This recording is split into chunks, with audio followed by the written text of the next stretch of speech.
During the past decade, an epidemic of ritual crime has swept our nation at an alarming rate. Law-abiding citizens report satanic crimes in every state, and the number of cases investigated by police continues to rise. Well-organized satanic groups are creating a reign of death and destruction, which cannot be ignored.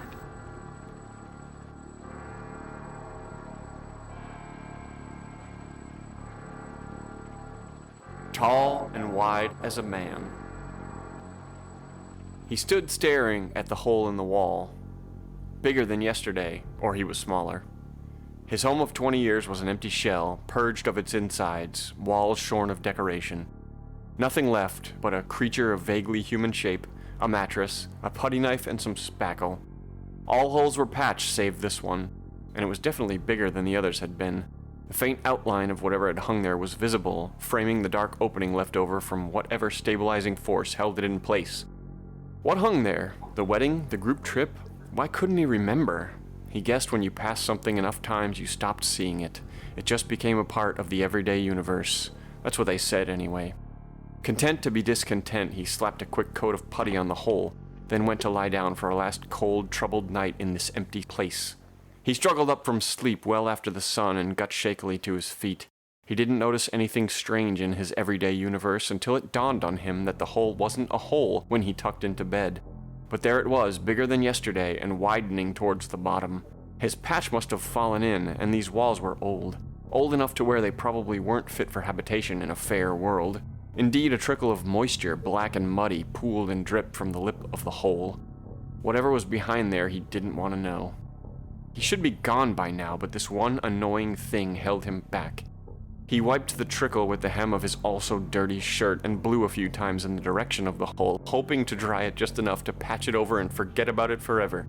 He slapped an extra thick coat up against the wall and smoothed it over, then went to wash his knife, and the hole was opened again. He watched it crumble and lengthen. The happy picture hanging all those years surely obscured the mold and wetness and unseen rot attacking it from behind. He put more patch against the wall, but he could not outrun the rift. Soon the hole was tall and wide as a man, and black inside.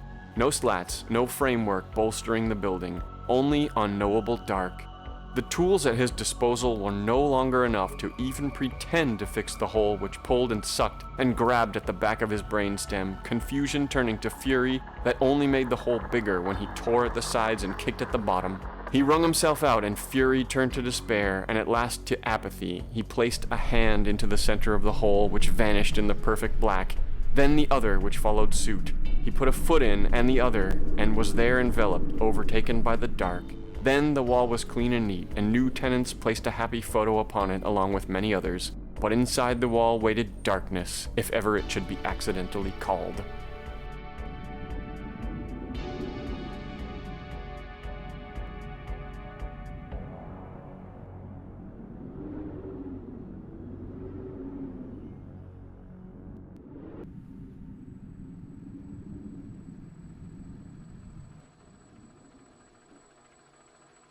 Some young people are attracted to the occult by seemingly harmless pleasures, such as games and music.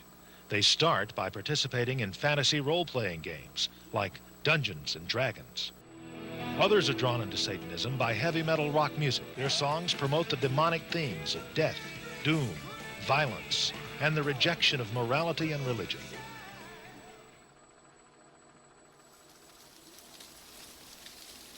The Patience of Crocodiles. I am still as a tombstone. The wind tussles the straw in my hair. Its restless sway, stark contrast to my chest. No tide of breath, no flicker of pulse. Just a scarecrow, derelict in its duty, plunked on a bench beside an unguarded bowl of candy. An ambushed predator hiding in plain sight. Costumed children creep up my walkway in a knot, cinching tighter as they draw near. They giggle, they whisper, they point and dare, cajole and stare. Is he alive? Is he real? They must come closer, to be sure. From a distance, in the dark, it's impossible to tell. I do not play dead. I am inanimate. My face lies buried beneath grease paint and mesh, hidden in a burlap sack with button eyes and a stitched-on grin. Lumps of towels distort my proportions, stuffing the sleeves of a moth-eaten jacket, the legs of paint-spattered jeans. Boots dangle from duct-tape stirrups.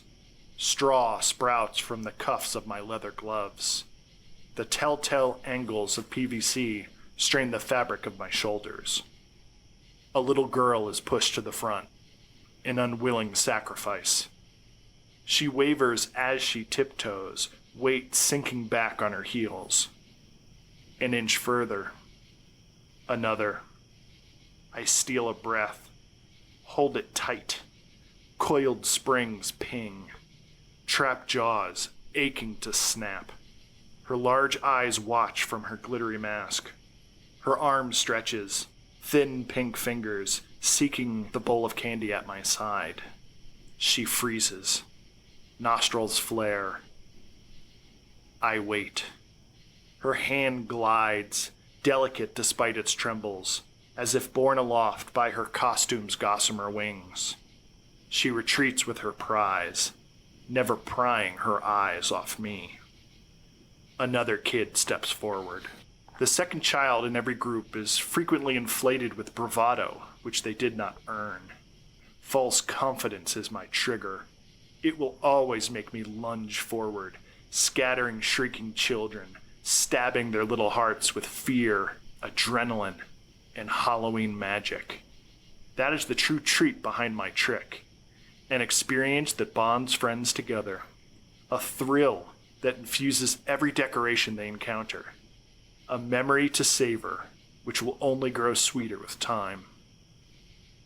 That's what I tell their parents when they barge into my yard, crying brats in tow, demanding that I explain myself. Sometimes those words work. Other times, I say nothing and slump on the bench, deaf to their complaints, until they suspect that they've been ranting at a dummy the entire time. That's when I jump up and rattle them so badly that they lose the respect of their children. There are many ways to play the waiting game, and I always win. To my chagrin, the second child of the bunch is cautious, as is the third.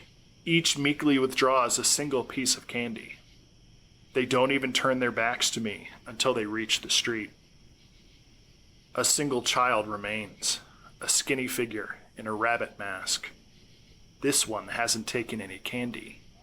Yet. I sit, motionless as a mountain, a lake of lava seething beneath the surface. The kid stands still. The other children skip down the sidewalk to the next house. I expect the timid rabbit to turn tail and join them. That's when I'll erupt. But the rabbit doesn't budge. Is this a lone trick-or-treater that wandered in unnoticed? I swivel my eyes without turning my head. No parent waits at the front gate offering encouragement. No teenager sulks in an idling car, eager to leave. There is only me and the rabbit. I'd never smile, lest a curl of burlap betray the game, but I allow my pulse to quicken. No child can match my patience. They lack the discipline, the stamina, the will. I become one with the wood of the bench, the steel, the concrete at my feet. The rabbit stands, unmoved by the rising wind. The mask's dark ovals stare straight ahead. Which will falter first? The child's nerves, or their ability to delay gratification? The breeze caresses my bowl of candy, crinkling shiny packages, wafting sweet smells. The rabbit remains, arms tight by sides, pillowcase clenched in fist. My nose begins to itch. I ignore it and sip a shallow breath. A dollop of sweat oozes down my face like a fat slug. It crawls along the rim of my eye socket, and darts its tongue into my eye. The burning prick of salt blurs my vision. I want to smear it away, but I refuse to so much as blink. An angry nerve sizzles through my hip and shoots down the back of my thigh. Why would my sciatica flare up now? Because I've never had to sit so still for so long. These moments of stagnation are meant to end with a jump and a roar that warms my muscles and stirs my blood. How long have we been locked in this stalemate? I feel like I haven't moved in hours. My muscles cramp, ratcheting around my rusty joints. It doesn't matter. The instant the rabbit's mask tilts towards the candy, victory will be mine. It's just a matter of time. All I have to do is wait. My fingertips tingle. Is this anticipation or lack of oxygen? I risk a thin sniff. My lungs flail like white flags of surrender. My vision smudges at the edges. All right, kid. Well played. You've won the waiting game. Now let's see how brave you really are. I launch from the bench with a growl and thrash my arms overhead. Loose straw drifts from my wrists and dust the rabbit's mask. The rabbit doesn't sneeze, doesn't flinch. It stands perfectly still.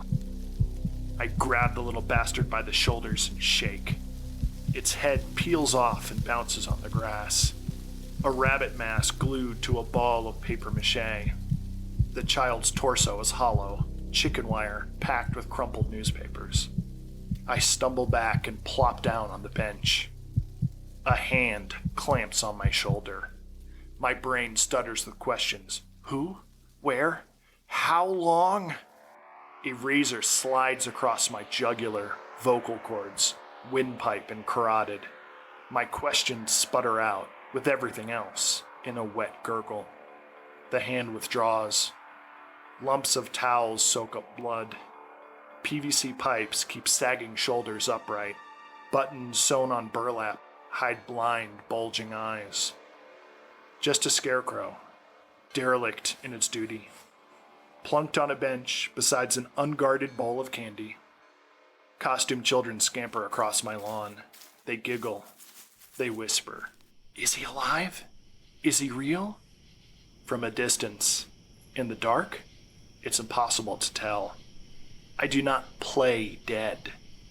I am still as a tombstone. The wind tussles the straw in my hair.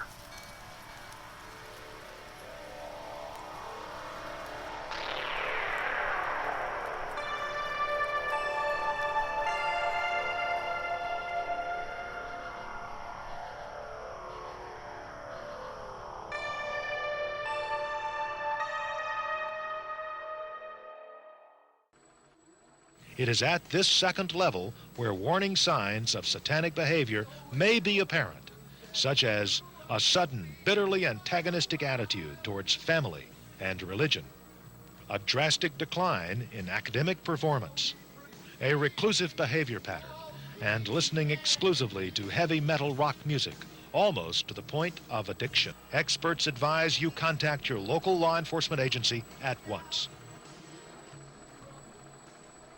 There is no I in team. Good news. The pandemic is over, and you're still here. Bad news, you're playing for the other team. At least you're finally free. For real. No more doom scrolling, online dating, or recycling. You're above that nonsense now. It's true. You've achieved ego death. Do you know how freaking rare that is? Speak up. You're moaning. Why are you shambling? Well, they don't call you the Walking Dead for nothing. Me? Think of me as your co-pilot.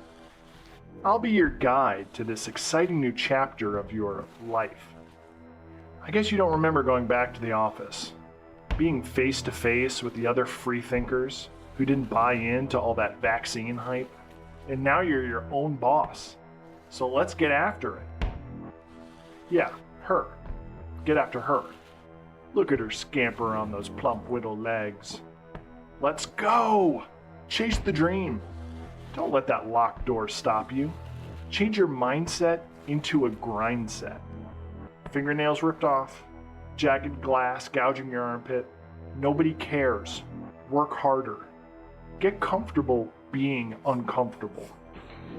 See? You did it. Look what you can achieve when you give 110%. Oh, that? Just your reflection. Stay focused. Yes, you are a bloated corpse with egg yolk eyes, and the flesh of your forearm hangs in tatters, and yes, that festering bite on your neck is a frothing pit of maggots. This is what peak performance looks like. Grind now, shine later. Find the girl. She's under the bed. I'm telling you, she's under the bed. Follow the stream of piss. You can't or won't. Stop overthinking this and boss up. Your goals don't care how you feel. Trust me, bro. Those chubby tear-soaked cheeks will go down like caviar. No more fad diets for you. Every day is a cheat day. No? Fine. Move over, bitch. I'm the captain now. Rise and grind. Oh, the girl? Bro, you crushed that shit. Now get back out there and do it again. The choice is yours.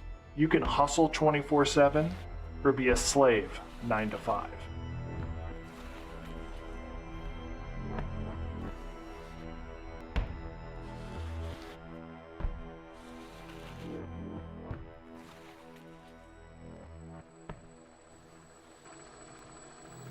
There may be as many as 60,000 human sacrifices per year in this country, and there is a distinct correlation with these human sacrifices and the high number of missing persons.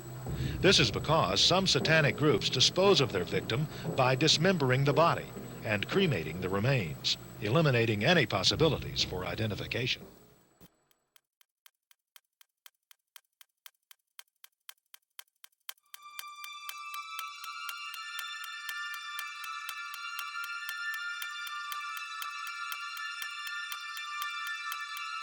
The last Halloween.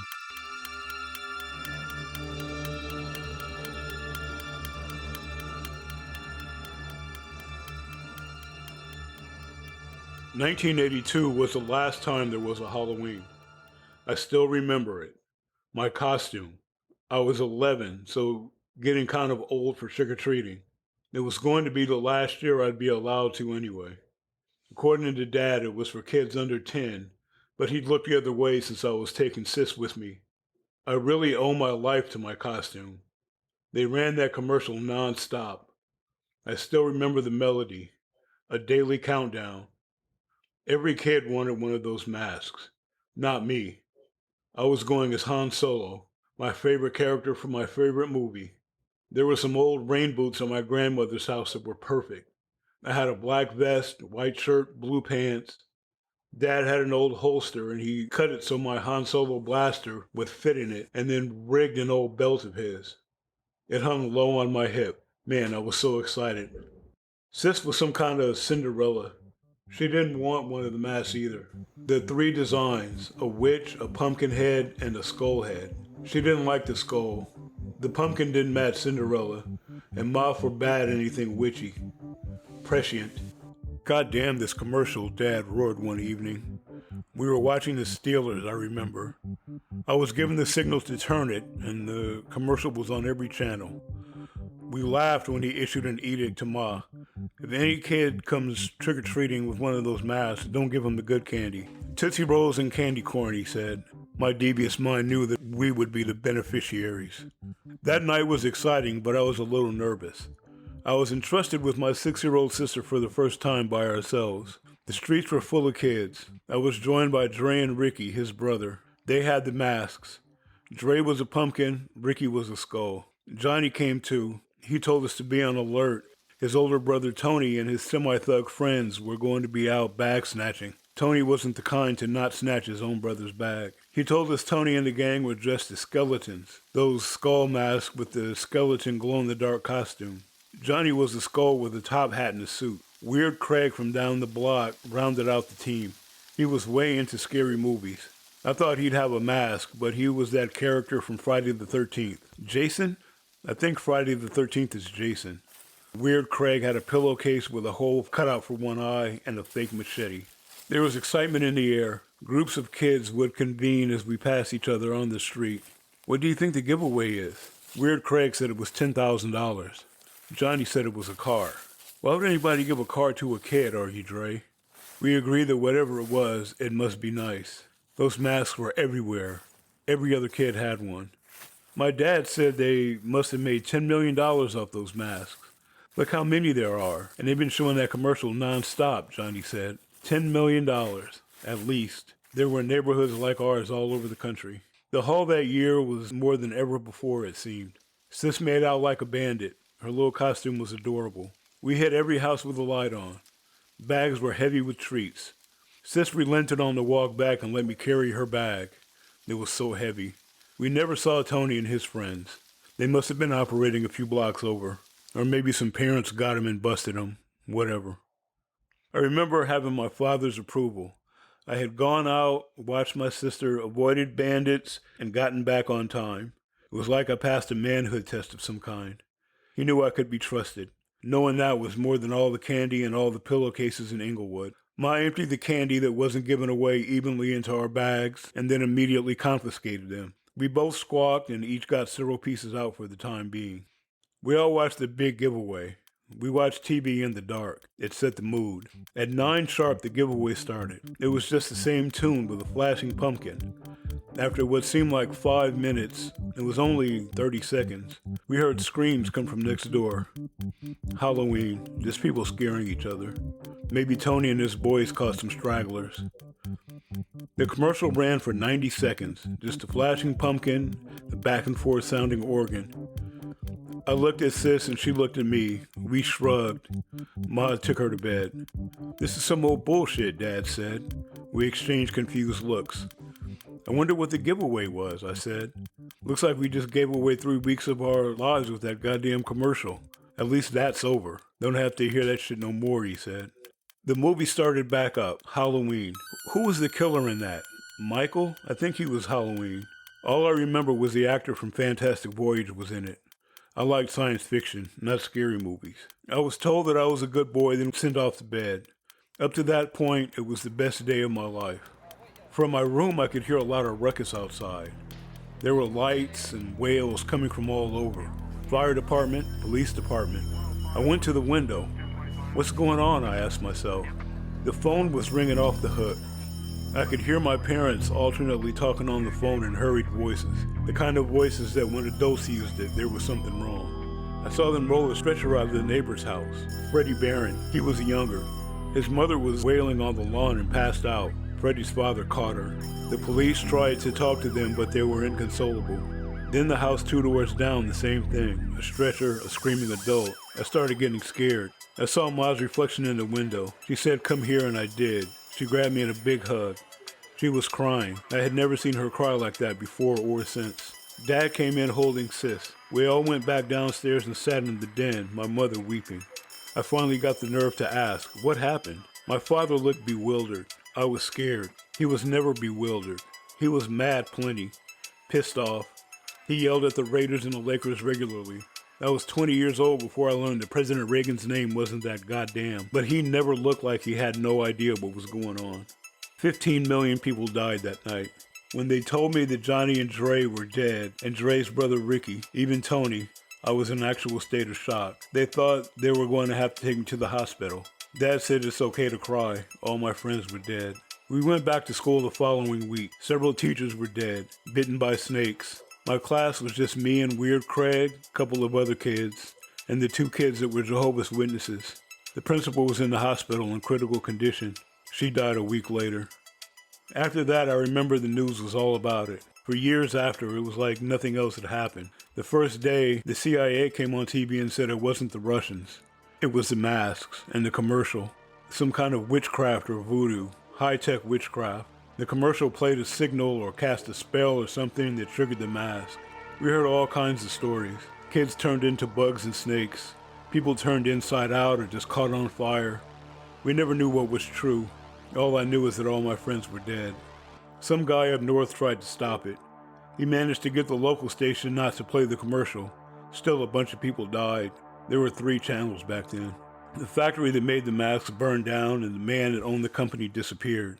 Congress subsequently banned Halloween. Masks are illegal. Trick-or-treating is illegal.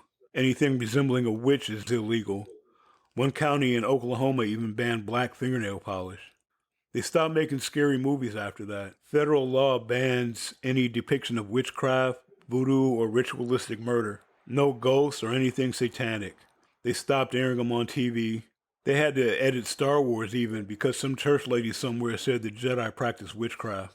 Over the years, as VCRs came into our homes, copies of some of the last scary movies passed around. Weird Craig had one, but after a while he lost interest in that stuff. In college, we'd watch them from time to time. We'd defy the law and watch them on Halloween. I'd sit there and watch the movie and drink beer, but my mind never strayed far from my friends, my classmates, even Tony.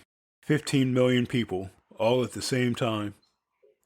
Now, on Halloween, the 7 approved churches hold services. Everybody belongs to one of the 7.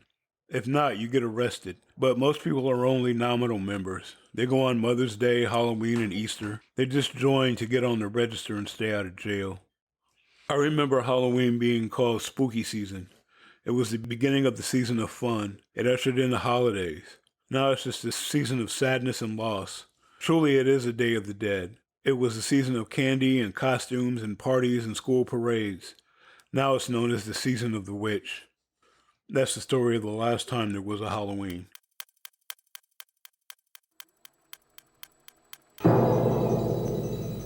For some, the nightmare is over. They are the victims of satanic crime.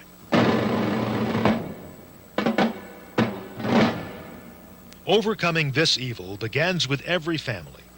Parents must provide attention and love, protecting their children from corrupt influences, keeping the lines of communication open, and insisting on proper education. When this is accomplished, you can be confident that children will grow into happy, well-adjusted, and productive citizens, free from satanic and occultic influences.